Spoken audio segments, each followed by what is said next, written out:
Good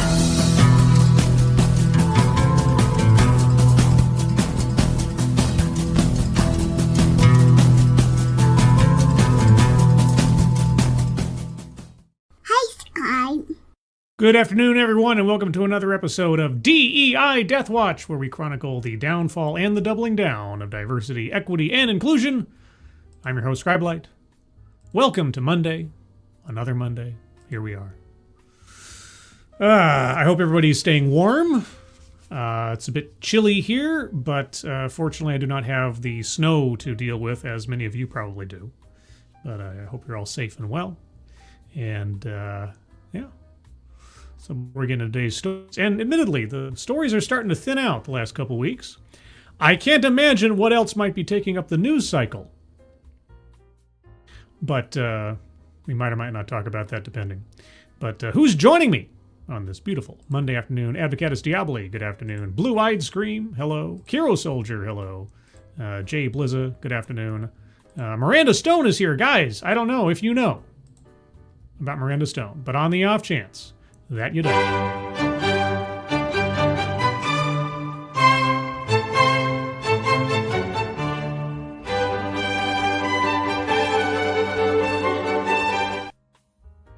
Walter Tomaszewski is here. Hello from George, Philip, and their daddy. George just graduated from music school. He's an associate meowstro now at the Cincinnati Orchestra. Okay. Thank you, Walter. Who else is here? The Vexorcist, good afternoon. Mike Savage, blarg. Mike R, hello. Mike R, Mike Savage. The Mikes, step up to the mic. Mikeaton. Morgan King, hello. The Blakester, good afternoon. Who else is here? Anybody else? Corey Suzuki, good afternoon. And I think that's everybody I see. If I missed you, if you're lurking, or if you're in the future, good afternoon. Yes, so we have... Oh, Attack Alpaca's here. Hello, Attack Alpaca. Good afternoon. So, we have some stories. We got some stories about DEI. Let's talk first about how the DEI won in court. For the moment, maybe. Let's find out. Trump administration abandons anti-DEI court battle, but damage has already been done. This comes from the Times of San Diego. The Trump administration has abandoned the legal defense of its campaign to strip federal funding from schools and colleges that promote diversity, equity, and inclusion initiatives.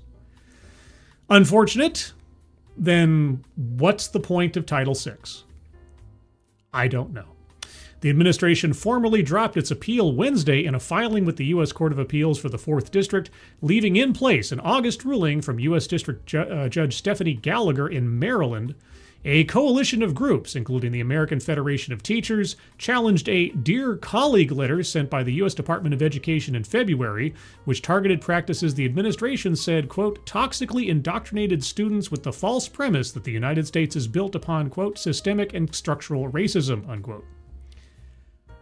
You know, like the 1619 Project. Gallagher said the federal government ran afoul of procedural requirements and violated the First Amendment with its letter, online portal to report discrimination, and other federal guidance.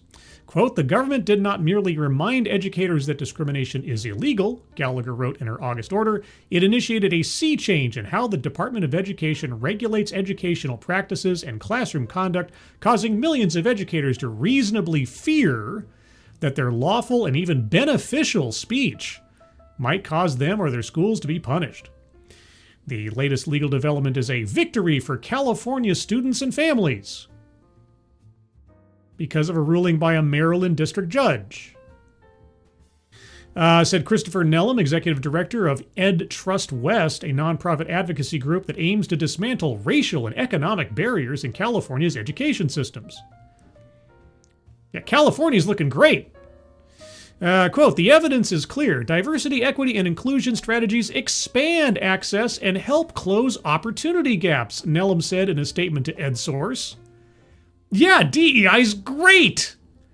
It's so great. That's why they got to keep constantly trying to convince us of its necessity and its efficacy.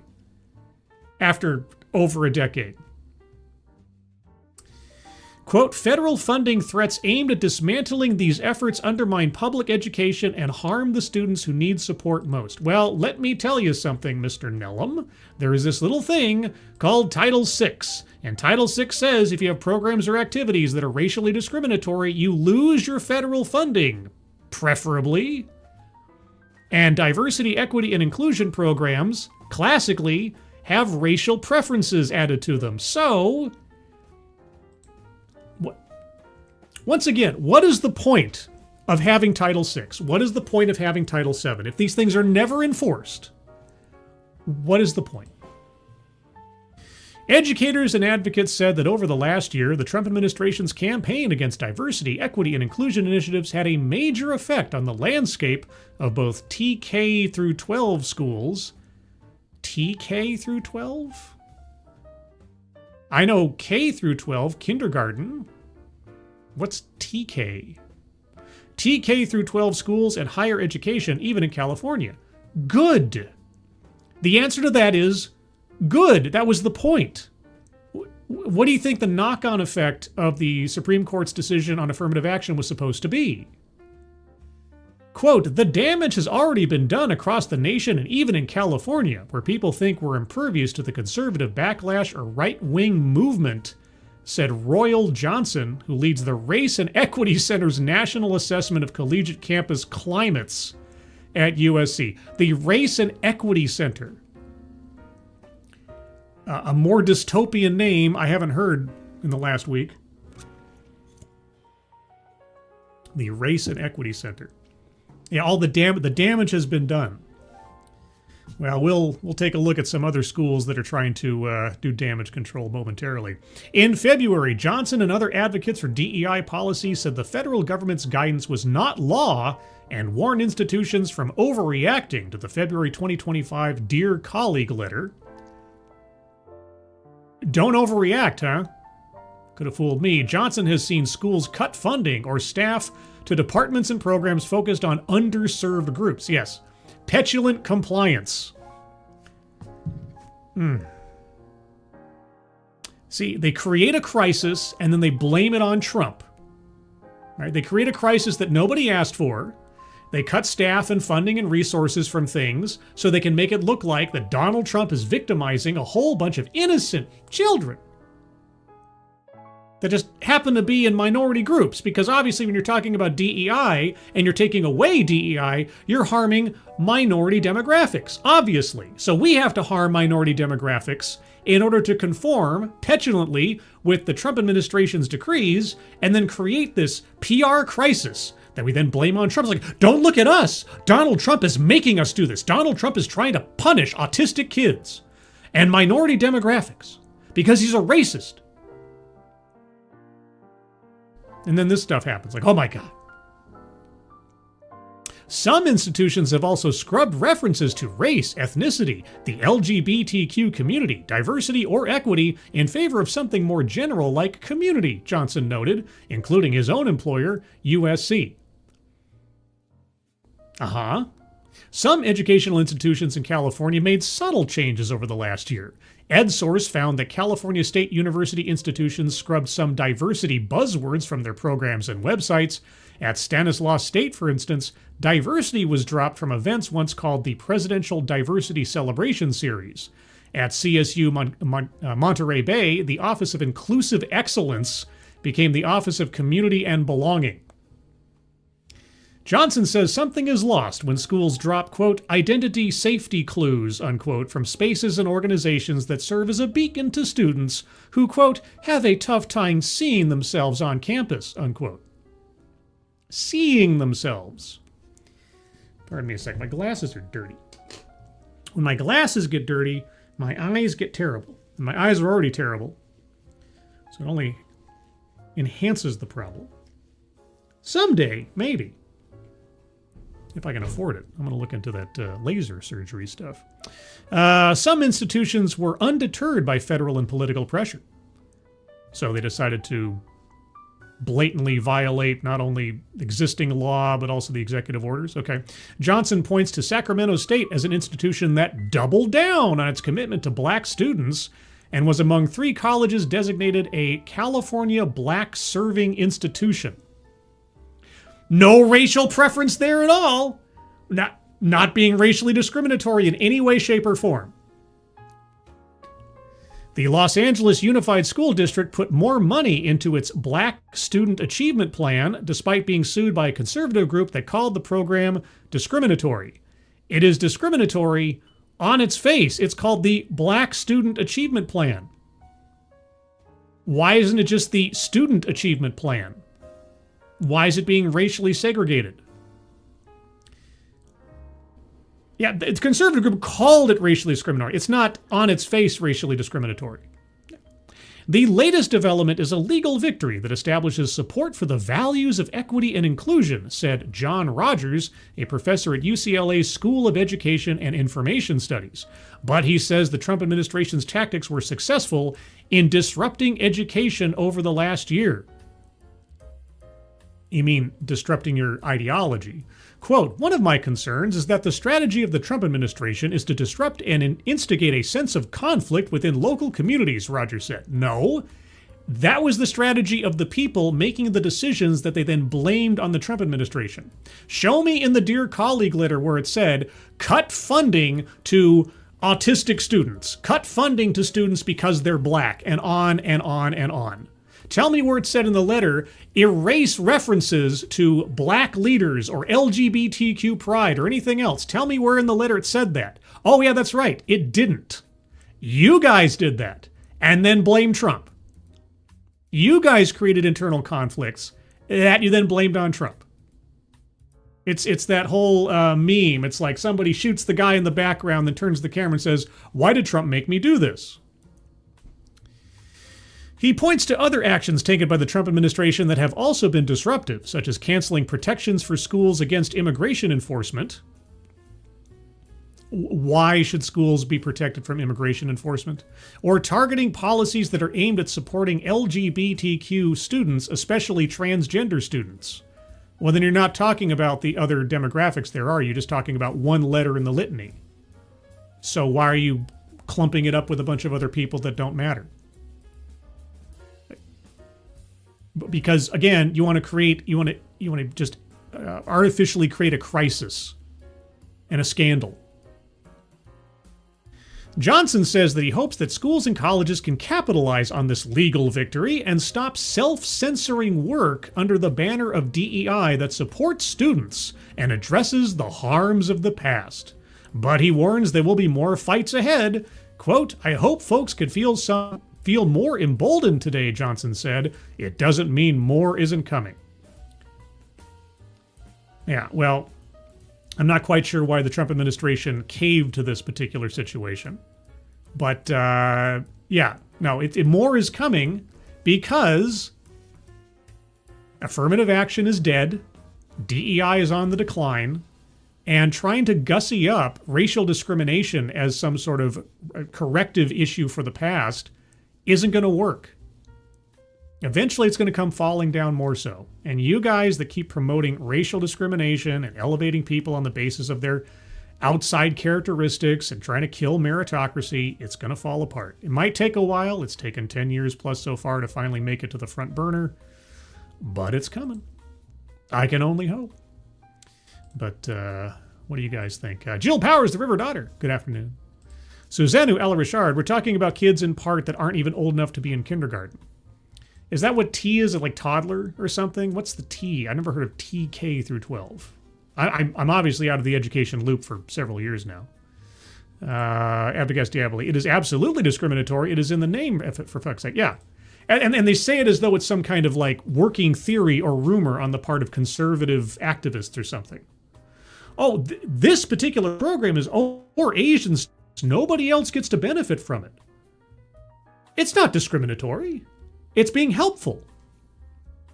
We swears. Let's see. Jay Blizz, I can't see myself either. Oh shit, I'm a vampire. What clan? That'll tell me how good a vampire you are. Let's see. Anybody else? Yeah, lowering the presence of ice. Yeah, well, you do that with a defroster. Trans kindergarten. Oh, God. I could almost see that being true these days. Reverse racism is still racism. There's no such thing as reverse racism. It's just racism. You know, it's like racism is only considered to go in one direction. It's always white against black. No, it's just if you denigrate or elevate someone or a demographic on the basis of their skin color or ethnicity effectively, you're a racist. And even if you do so about your own race. I've seen plenty of white racists who are white themselves on TEDx stages and presentations and panel discussions for years. Yeah, racism is racism. That's all it is. No, I'm just not coming down on you, Vexorcist. It's one of those things where they try to differentiate between, oh yeah, reverse racism. It's like, oh, you think you're being victimized? Well, I mean, if you're assessing me on the basis of my skin color and then denigrating me or even elevating me, then yeah, you're kind of diminishing me as an individual for what I look like. So, but moving on from that. So that was the legal victory that DEI has had when it comes to schools and such. But there's a problem for some schools that are trying to dodge the law. Watchdog group exposes Idaho college's alleged scheme to sidestep new DEI law. Here we go. Attorney General Raul Labrador asked to investigate schools that received exemptions for programs not explicitly focused on racial or gender studies. Not explicitly focused. Let's find out. As a watchdog demands that Idaho's Attorney General launch an investigation into a new anti-DEI law, an attorney for the group exposed how 4 universities in the state have allegedly schemed to sidestep the law's provisions. In April, Idaho enacted the Freedom of Inquiry in Higher Education Act, okay, I'm seeing if it spells something, which took effect in July and prohibits institutions of higher learning from forcing students to enroll in mandatory DEI courses that are unrelated to their field of study. Schools are allowed, whoa, okay, that jumped. Let's try that again. Schools are allowed to apply for exemptions for programs of study that are primarily focused on racial, ethnic, or gender studies. Okay. But the Goldwater Institute says schools are already attempting to skirt the new regulations. Quote, the whole goal of this law is to make it so that no one is forced to take mandatory courses that indoctrinate students with these discriminatory ideologies as a condition of graduation in unrelated fields, unquote. Parker Jackson, a staff attorney at the Goldwater Institute, told Fox News Digital. Quote, so we're talking about degree programs like social work or counseling or psychology, things that you wouldn't normally think would involve things like critical theory, race and gender studies, ethnic studies, unquote. This law is to ensure that unsuspecting students don't wind up being indoctrinated by DEI programs when they're simply trying to obtain a degree for which DEI is irrelevant. I think DEI is irrelevant in all cases, but that's just me. But the University of Idaho, Boise State University, Idaho State University, and Lewis and Clark State College are skirting this law and applying for exceptions for courses that should not be exempt, according to a Goldwater Institute letter sent to Attorney General Raul Labrador asking him to look into the matter. The letter also questions a memorandum sent to the schools by the Idaho Board of Education just before the law took effect, explaining the new law to the universities. That memorandum misinterprets the law to allow for more exceptions than intended, according to the letter. Quote, so the statute specifically says that the exemptions can only be used for courses, the title of which indicates that they're targeted towards these racial or gender or ethnic studies, Jackson explained. Quote, and what the board has did?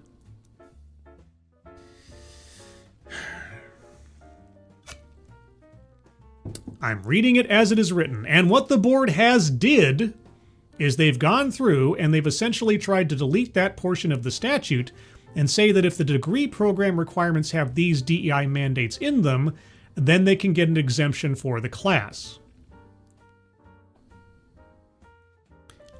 Got it. According to Jackson, that is a perversion of the law. Sure sounds like it. Quote, well, that's kind of circular. They can't just avoid the mandate against these requirements by creating the requirements, said Jackson.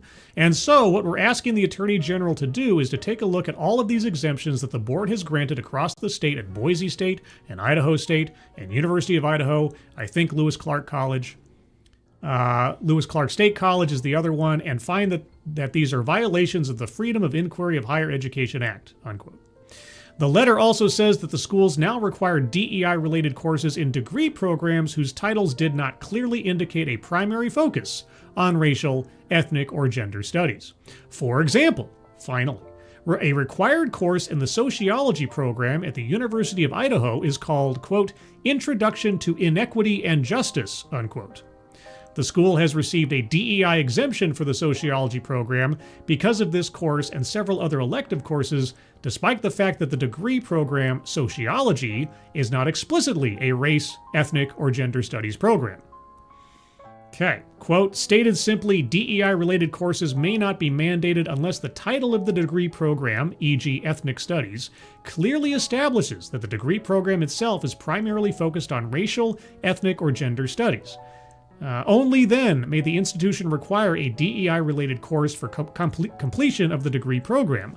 By omitting the title requirement, the guidance mischaracterizes which programs are eligible for an exemption under the Act, making exemptions available for a much broader category of degree programs. The motion of that ad is driving me nuts.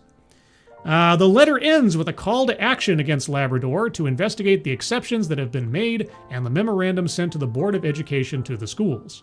Quote, taxpayers shouldn't be on the hook for funding left-wing activism and indoctrination, said Jackson. And that's the part of the goal of these laws that are starting to be passed throughout the country is not only protecting students that are unsuspecting, they're just trying to get a job to get qualified for their jobs from this type of political indoctrination, but it's also protecting taxpayers. Let students go and be social work students and become psychologists and counselors without having this radical, toxic political ideology shoved down their throats, unquote. The University of Idaho, Lewis Clark State College, and Idaho State University directed Fox News Digital to the Idaho Board of Education. Quote, the Office of the Idaho State Board of Education will cooperate fully with the Idaho Attorney General's office, a spokesperson for the board told Fox News Digital. Quote, the office cannot comment further at this time. Boise State University did not return a request for comment. So they pass a law, and then they issue a letter of their own creation that mischaracterizes the limits of the law so that they can still do what they're doing with the high-level appearance that they're conforming to what they were told to do. So once again, big officialdom comes down and says, you can't do this. And then the school administrators make up something out of whole cloth that they then act upon.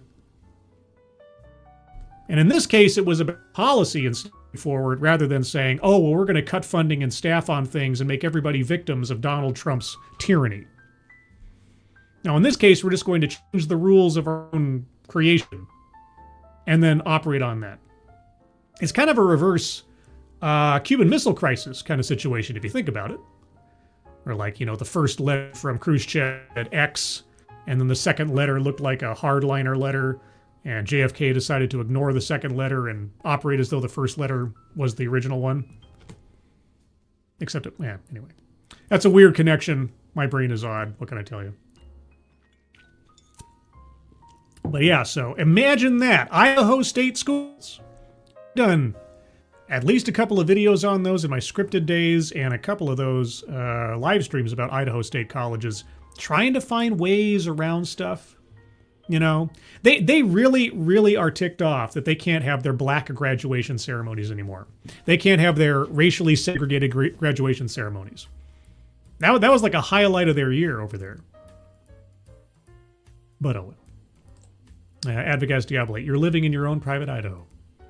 That was a Keanu Reeves movie. My Own Private Idaho.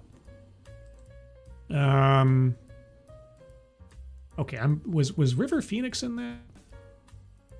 Is my memory off? My memory might be off. I know Keanu Reeves was in it. I don't know. Suzanne Uella Richard. It's Idaho. That place is weird. At least it was to me. I've never been. All I know about Idaho is potatoes and like I know some, was it Hayden Lake or something, where like a whole bunch of like actual white supremacists decided to set up like their own little community or something. I don't know. Jill Powers, I could point you in the direction of the DEI race hustlers. You could point me in the direction? Yeah, Jill, I mean, I've been doing this a while now. I could point you guys in all directions of all types of guys. But sure. I mean, if you got a couple of outstanding stars, I'm all for it. Let's see. Yes, River Phoenix. Okay, so my memory wasn't completely off. Yeah, I thought it was Keanu Reeves and River Phoenix. That was a big deal. Okay. Not River Phoenix, it was Simon Phoenix. Oh my gosh. Did he use the clamshells? They finally explained the clamshells to us. I don't think they ever did. But anywho, so yeah, that's the latest from Idaho, trying to skirt the law and double down against being told not to. But let's see, what shall we do next? How about Portland? You guys like Portland? And I'm not talking Maine, I'm talking Oregon. Why this Portland youth mentorship leader remains toxically optimistic amid anti-DEI climate. Toxically optimistic. Okay. There's a quote under the photo. Quote, creating a sense of belonging and having kids know that their lived experience matters is something extremely powerful, unquote, said Eric Knox, founder of Holla Mentors and the Holla School in East Portland. Like, holla! Like that kind of holla? Like many of those who strive to serve young people of color, not just young people, but okay, all right. Eric Knox says he's navigating a difficult and political economic moment. I think I need to... There we go. There's been rounds of devastating funding cuts at all levels of government.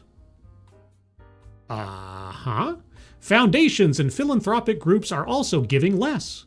Meanwhile, anything that carries a whiff of diversity, equity, or inclusion has been labeled suspect by the Trump administration. Well, suspect by the Trump administration, suspect by the Supreme Court, suspect by decades-long civil rights laws. I know. It's crazy.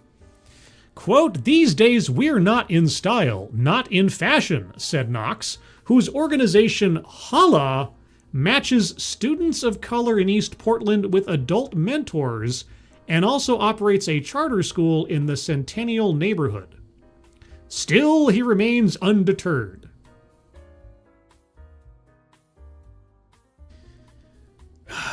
Okay, so why do you hate white people? You know, racial segregation in education. Let's just stop for a second and think about that for a moment. Racial segregation in education as something that should be practiced in the modern day in the United States of America. If I made that statement, if I made that proposal to you today, what would you think of me? Quote, I'm toxically optimistic, said Knox, perhaps better known as a standout guard at Oregon State from the late 1980s, if you say so, and who more recently turned a struggling girls basketball program at Benson High into state champions. Quote, it's always the first quarter to me, unquote. Whatever. Just over a dozen years ago, Knox began a modest effort to help underserved students from some of the most neglected parts of Portland encounter more role models within the school system who shared a similar background or upbringing. Okay, so if I'm reading between the tea leaves here a little bit, underserved means non-white, and similar background or upbringing in reference to matching students with mentors means like shall teach like. This race with their same race, etc. In education. Okay. It has since become his life's work. Holla now mentors about 150 youth across the Reynolds and David Douglas school districts. Another 120 children attend the public K-5 school, sponsored by Reynolds, that Knox opened in 2022. Combined, the two initiatives employ 38 people and have a current annual budget of about $5 million. Both begin with a belief that culturally responsive relationships and education can help young people from historically marginalized communities find their voice, reimagine their worth, and own their futures. The ultimate aim, Knox says, is to change the academic and social narratives of Black and brown youth. Okay, so white students and Asian students need not apply. And I assume Native Americans neither. I'm just guessing. Quote, creating a sense of belonging, unless you're the wrong skin color, and having kids know that their lived experience matters, unless you're the wrong skin color, is something extremely powerful, he said. Justin Birmingham, the senior director for partnerships and grants at Reynolds, agrees. Well, good for him. Quote, we know when students are engaged with Holla, either through its mentorship program or charter school, they're going to have a positive experience that aligns with their cultural identity and is rooted in an abundance of love, care, and attention to their melanin count. Oh, sorry, I added that part. My apologies. Birmingham said, quote, young people thrive when they feel safe and feel like adults see them, hear them, and can relate to them. Because as we know, if you're part of a racial demographic, you are part of a monolith. And the only people you can look up to have to look like you. Such opportunities were rare for Knox, he said, as a kid growing up in Los Angeles in the 1970s and early 1980s. He said he struggled academically and repeatedly ran afoul of teachers and administrators for his behavior, which led to his expulsion from 2 different schools.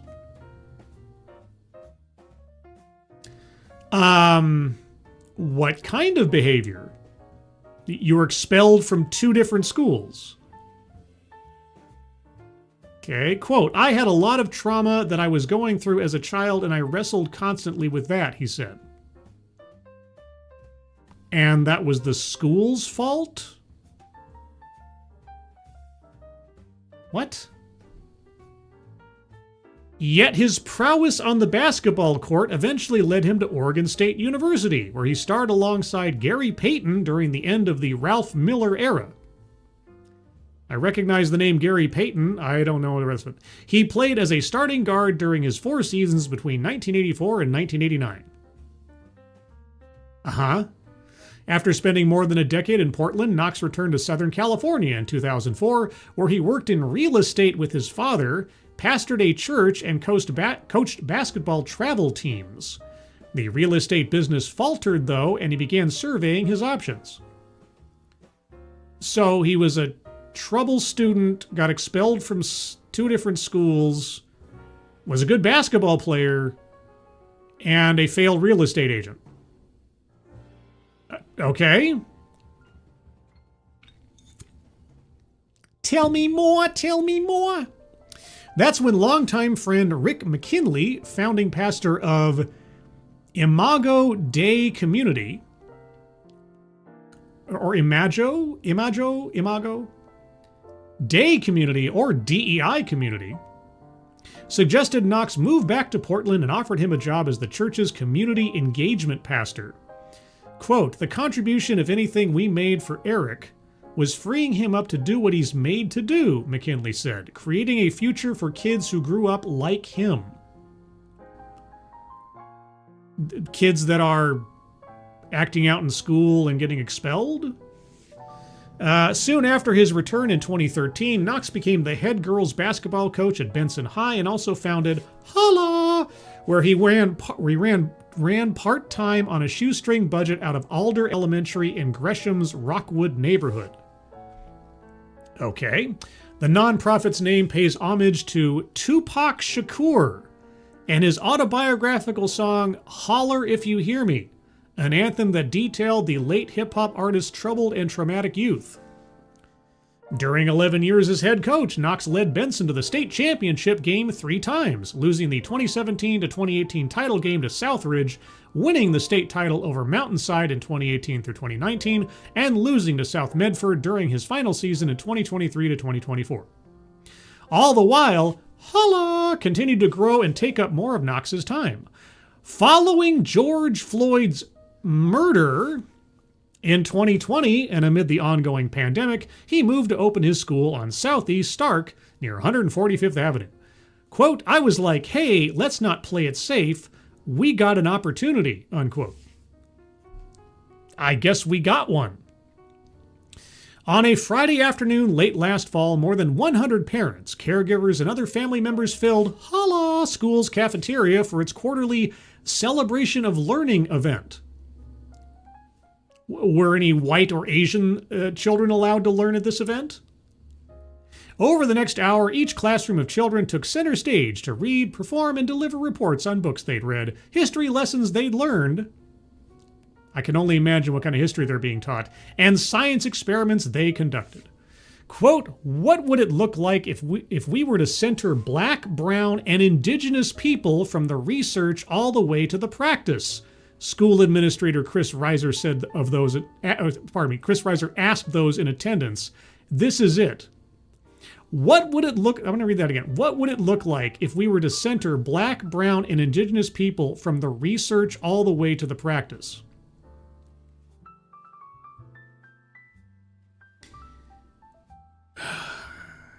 Tell me again about the benefits of racial segregation in education in the United States in the modern day.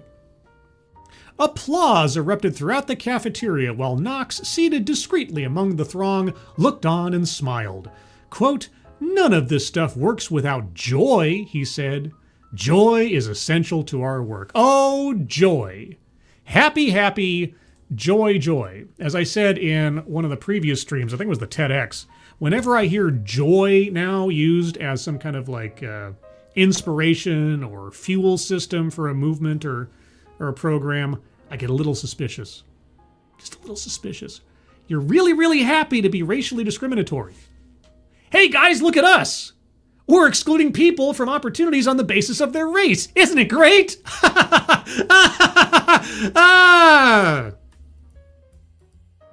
Do I get a reward?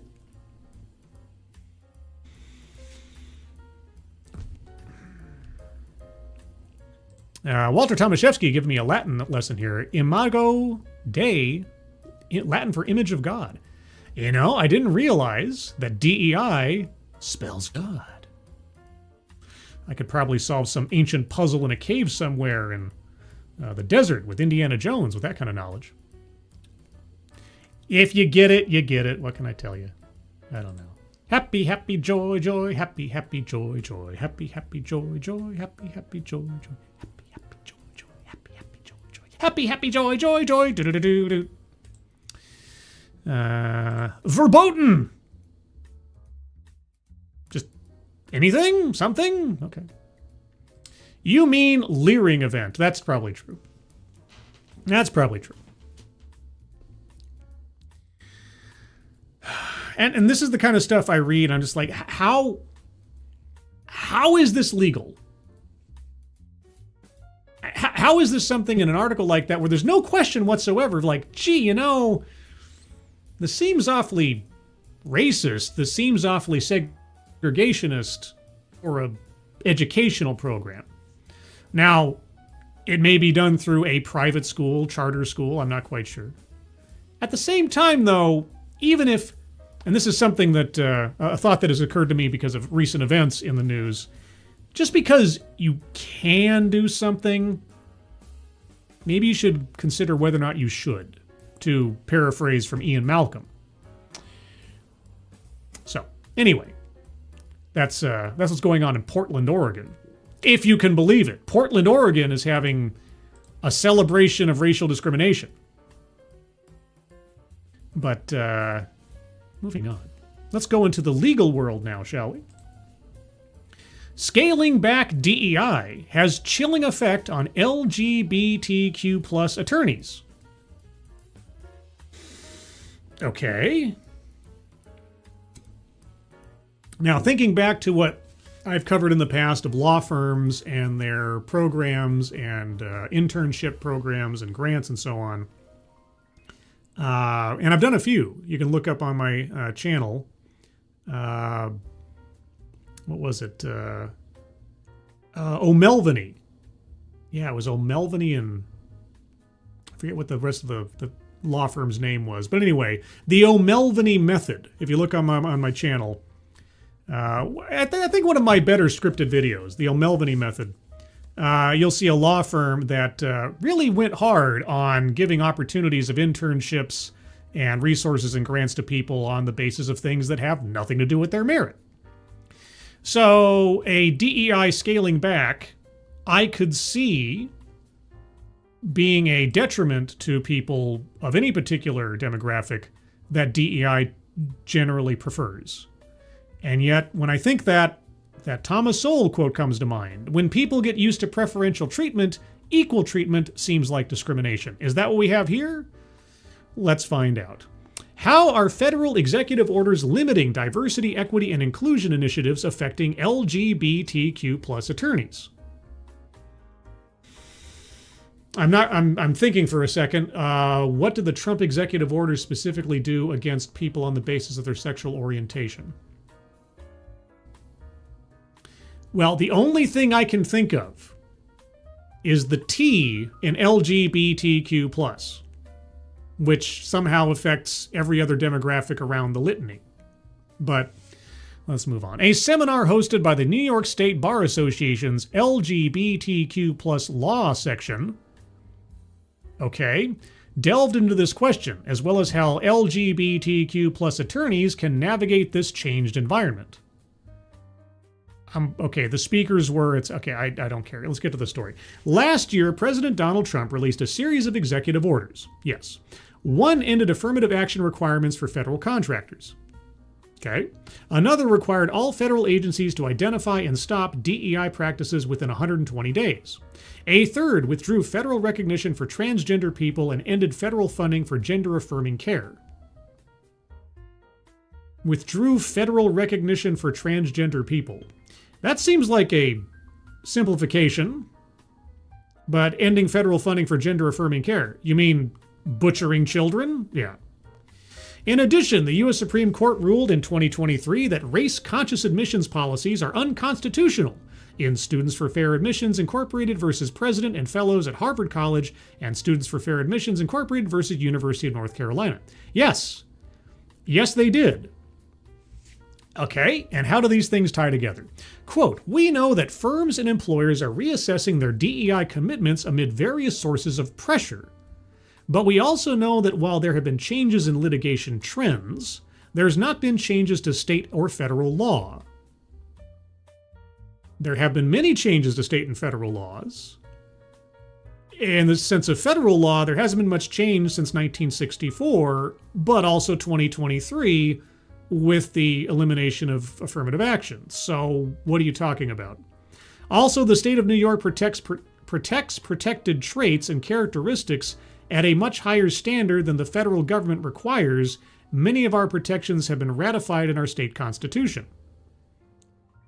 Does that make them right? Nonetheless, LGBTQ+ attorneys face workplace implications, whether it's discrimination or perceived lack of support, integration, and inclusion into those policies and decisions. Explain to me how. Due to what?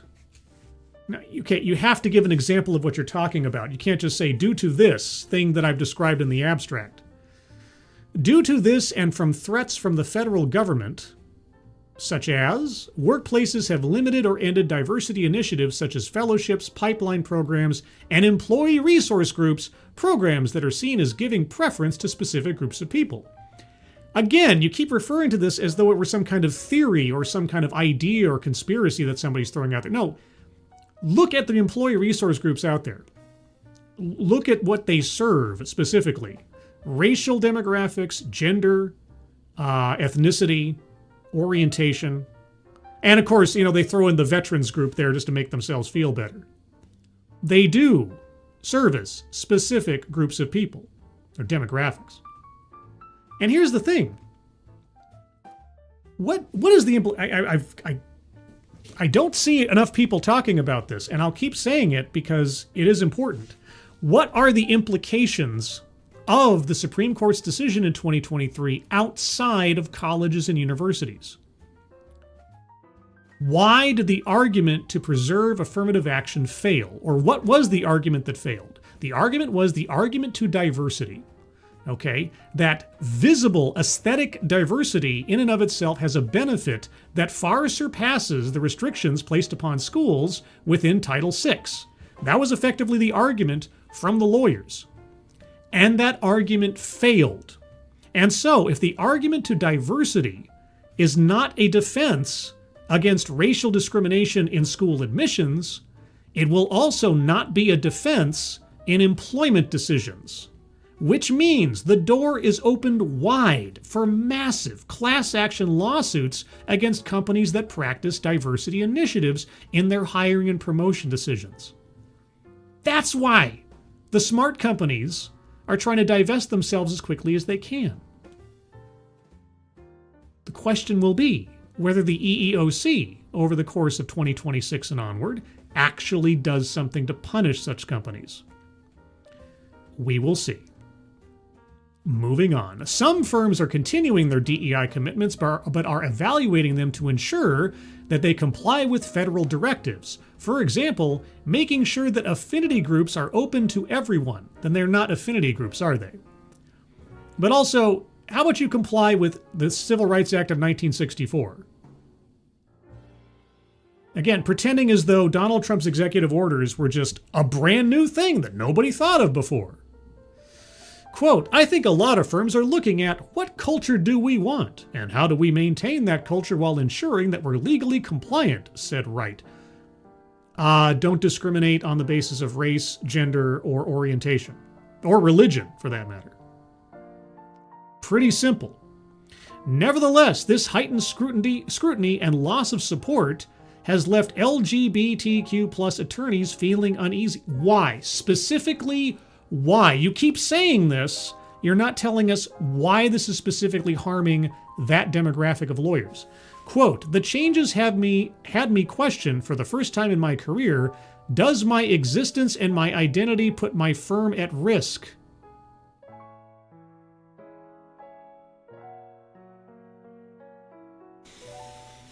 Quote, I question whether if I was a new lawyer right now, would I make the same decisions that I have made throughout my career in being open as I have been and being as authentic as I have been, unquote?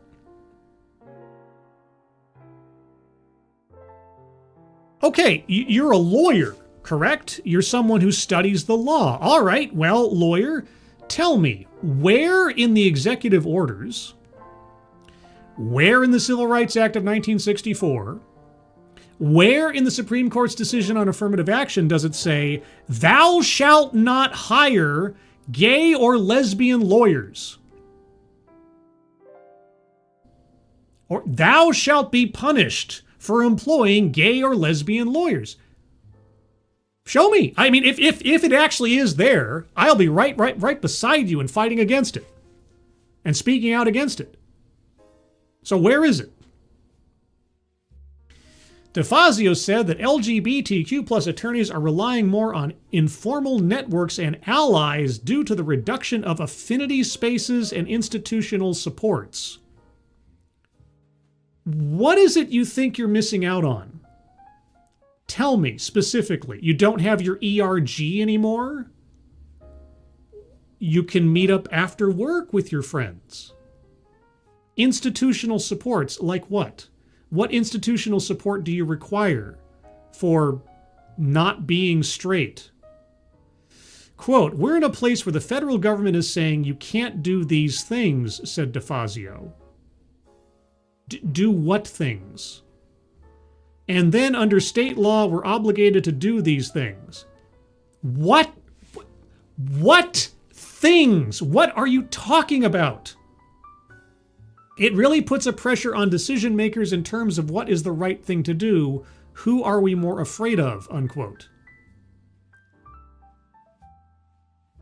The speakers noted that a different administration could undo the executive orders and restore federal support for DEI. Yeah, no, it's entirely possible. Quote, "Is this a temporary situation?" said DiLorenzo. Quote, "Obviously the pendulum has swung back quickly, harshly, but aren't we going to go back to something that makes a lot more sense and be frankly good business? Because my clients recognize diversity as a great thing. It's not something to be afraid of," unquote. The program was part of the New York State Bar Association's annual meeting. What are you talking about? Is my presence here putting my firm in danger? What? Like they're hiding you in a closet like you're Anne Frank or something? What the hell are you talking about? I'm hiding you in a closet. Yeah, I love it when someone who says that they are a lawyer, they're supposed to be defending people and knowing about the law, seemingly can't or won't describe what exactly the threat is or what the contradiction with existing law is. What are you being told to do? And versus what are you entitled to do under state law? What specifically what? What? Oh, well, New York has more stringent protections for specific groups than the federal government. Okay, such as. And how is the executive orders contradicting that or causing there to be a confusion? Like, specifically? No? Oh, okay. Well, then I guess I don't see what the problem is. Also, night of the 10th. Good afternoon. What is an affinity space? It's basically a segregated support group. And I'm not being flippant when I say that. Affinity spaces are like ERGs. It says that we have an employee resource group specifically for our black employees. Like at Google, they have the Black Googlers Network. What was it? Retail Me Not had ERGs for LGBT, black, I think there was one for Hispanic. And they all had like fancy names. They try to give them like something up. And so these are affinity spaces where the affinity is the lowest common denominator of your makeup, your race, your ethnicity, your orientation. More often than not, companies will also introduce things like veterans support groups or affinity spaces or ERGs because veterans are like, it's the one demographic that is kind of unassailable to criticism that they usually go for.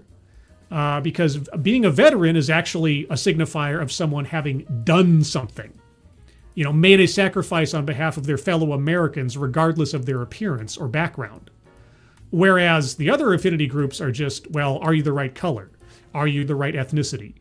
Are you not straight? And so on.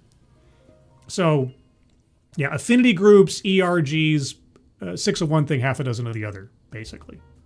Thank you, Frosted Glass. If my lawyer doesn't suck dick, I fire him, #ally.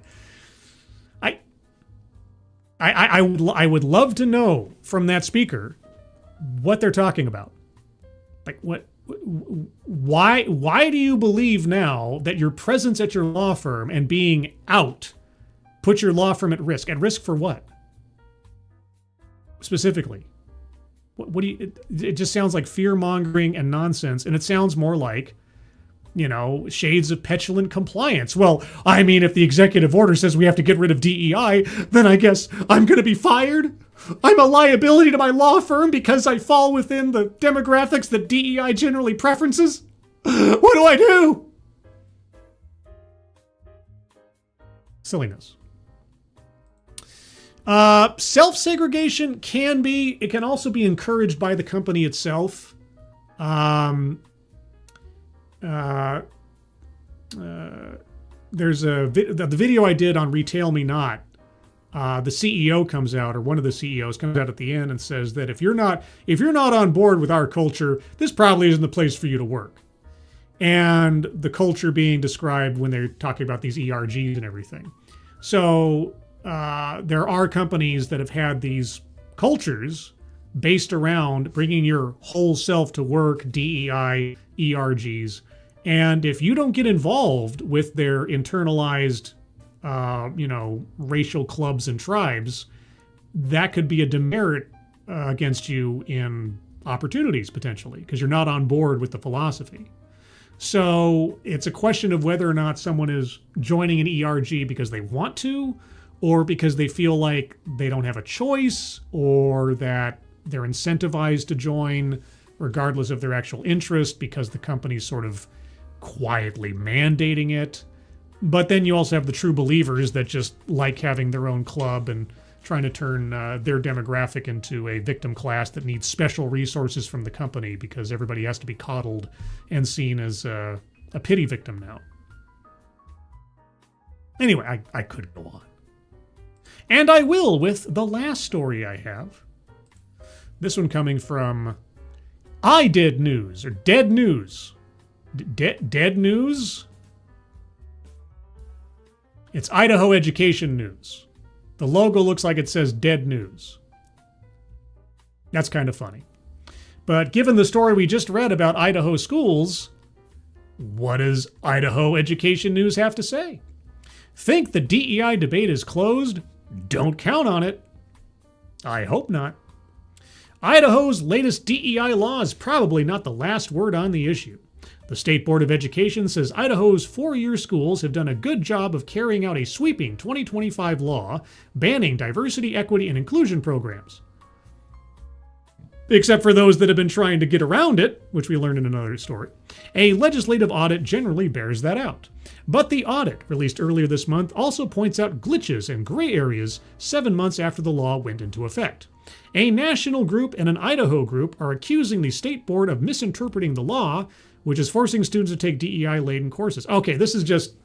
I was mistaken. I thought this was a separate story. This is just restating what we had from the previous Idaho story. I'll read a little bit more just to make sure I'm not making assumptions here, but I don't want to retread trodden ground. Railing against DEI is a lot easier than regulating it. No, you just have to adhere to the restrictions under Title VI and Title VII.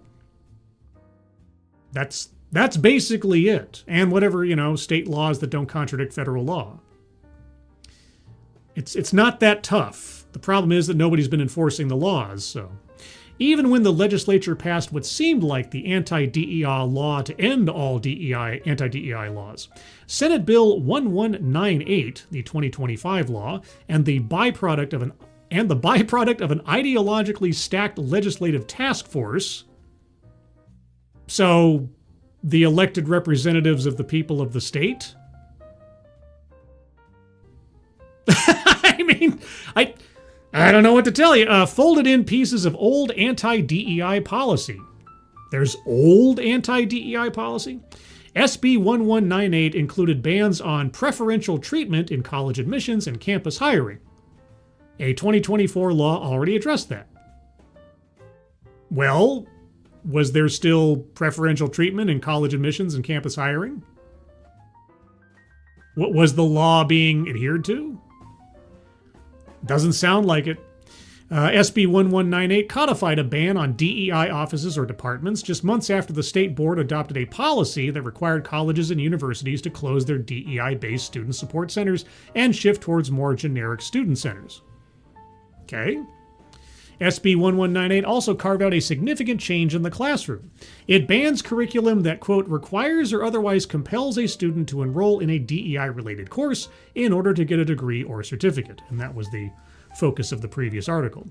But there is a workaround, which underscores how tricky it is to regulate DEI while still allowing academic freedom.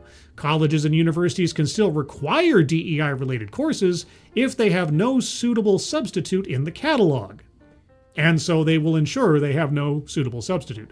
The state board granted 11 exemptions for summer semester, the first round of classes affected by SB 1198. This number doubled last fall, with 22 state-issued exemptions. Legislative auditors found other courses that might have fallen through the cracks.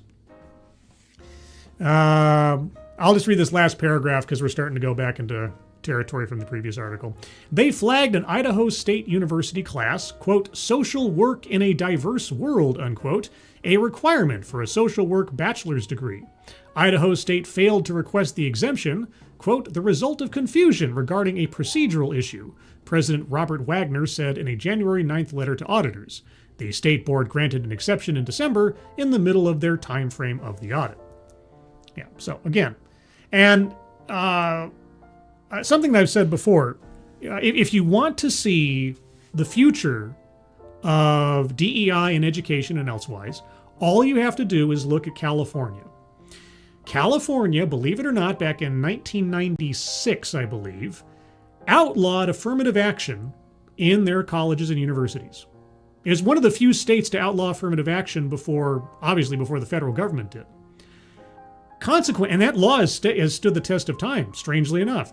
Consequently, California state schools, over the time since 1996, have done everything they possibly can to find gray areas and loopholes and workarounds to still pretty much try to fulfill their affirmative action quotas without technically instituting affirmative action policies. And when affirmative action died off in 2023, I predicted this. I mean, if you want to see what colleges and universities are going to be doing in the years to come after this decision, look at California. Look at all the things they tried to do. It's like, well, we're not preferencing students on the basis of their skin color. We're just recruiting for college admissions from specific areas of the state, where maybe the population demographics happen to match up with our desired skin colors, but it's not targeted towards any particular skin color. We just kind of play it off of zip code or, underserved community. Yeah, so this is why, I said it before, and I guess I'll keep saying it, DEI needs an IRS. You need to have audits for legal compliance in organizations and institutions that have shown in the past that they have a preference for DEI and finding ways around. And when you discover such attempts, you have to punish them. This is the thing. If there are no consequences, there will be no changes. If people do not suffer being fired, being disciplined, being fined, then nothing's going to happen. They'll just keep on doing it. So if the Idaho State schools are trying to do an end run around the law, then I hope someone gets punished for it, and meaningfully so. Otherwise, we'll just be back here again in a year. Because if all they're doing is we just have to wait for the next Democrat president, guys. As long as we can hold out for the next Democratic president. And they're not wrong.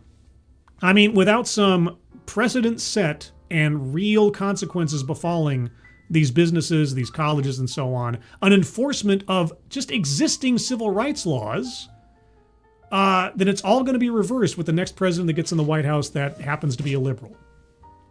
And we'll go right back to the Dark Ages again. And my YouTube channel will never end. So, I mean, I guess I have that to look forward to, huh? But anyway. Biased against what they were and what this is making them sound like now. Oh, sorry. I think I got halfway through your comment there. Here we go. Do wonder if this is an overcorrection to the 90s and 10s Idaho. Granted, this wouldn't make sense if you weren't there at the time. I can't say what 90s and 2010s Idaho looked like. Was only there in 3-month spurts, never really understood the people there. Biased against what they were and what this is making them sound like now. Well, yeah, I mean, I've done a few stories on Idaho schools over the last several years. And parts of that state, in various ways, they love their diversity, or they love their sameness, depending on how you look at it. Let's see. Kay Roberts, it just seems like it'd be a waste of time to try and fix corrupted institutions. Better to build anew. Well, I mean, obviously, there has to be consequences such that leadership either stops violating the law, or leadership for having violated the law is removed from office, and you put somebody in there that's going to follow the law. But you're right. As long as it's sort of like with Disney, right? We talked about this all the time on Midnight's Edge. We kept, as fans of pop culture, we keep lamenting the fact that, oh, they keep producing all this crap. And then, of course, this happens and that happens. Do you think it'll change? Boy, this movie's coming out. It doesn't look like it's too woke. And then you just say to yourself, but the same people are in charge. The Bob Iger, Kevin Feige's, the Kathleen Kennedy's, or her clones, unless there's a meaningful change in leadership, even if there's some, sort of window dressing changes in the output, the problem is still there. And so these administrators, these teachers that are just biding their time until the next Democratic president comes in, that are trying to find gray areas and issue letters that just completely controvert the law. Yeah, those are the people that either need to be punished and reminded that they work for the state, they work for the benefit of all students and not just their preferred skin colors, or they need to not be employed anymore. I mean, if I think about it like this with so many other things, if I had an edict come down from on high, from the state government, and I'm working for my company, and I'm like, no, I don't really agree with that law. I'm going to pretend to comply by not complying, and I'm going to break the law. I would expect to be fired. I don't know what it is about people that think breaking the law is a good idea. If you think a law is unjust, you work to change it. You don't break it and then expect to be rewarded for that. And if you break a law and there is no consequence to having done so, then is it really a law in the first place? So that, along with Title VI, Title VII, the new injunction against affirmative action by the Supreme Court, and everything that derives from that. So again, as I said in one of my previous DEI streams, 2026 is purportedly, fingers crossed, knock formica, purportedly the year that the EEOC specifically is going to start taking action against companies for their DEI programs. Will that happen? I mean, Pete Hegseth, we did this last time. Pete Hegseth said that he was going to eliminate all 8A programs from the Pentagon. And then a story came out saying that, well, we were going to eliminate all of them, but... So with the Trump administration, oftentimes it is I'll believe it when I see it. Oh, we have the entire file on my desk right now. I've got all the names. I've got the list of names. Oh yeah, action's happening.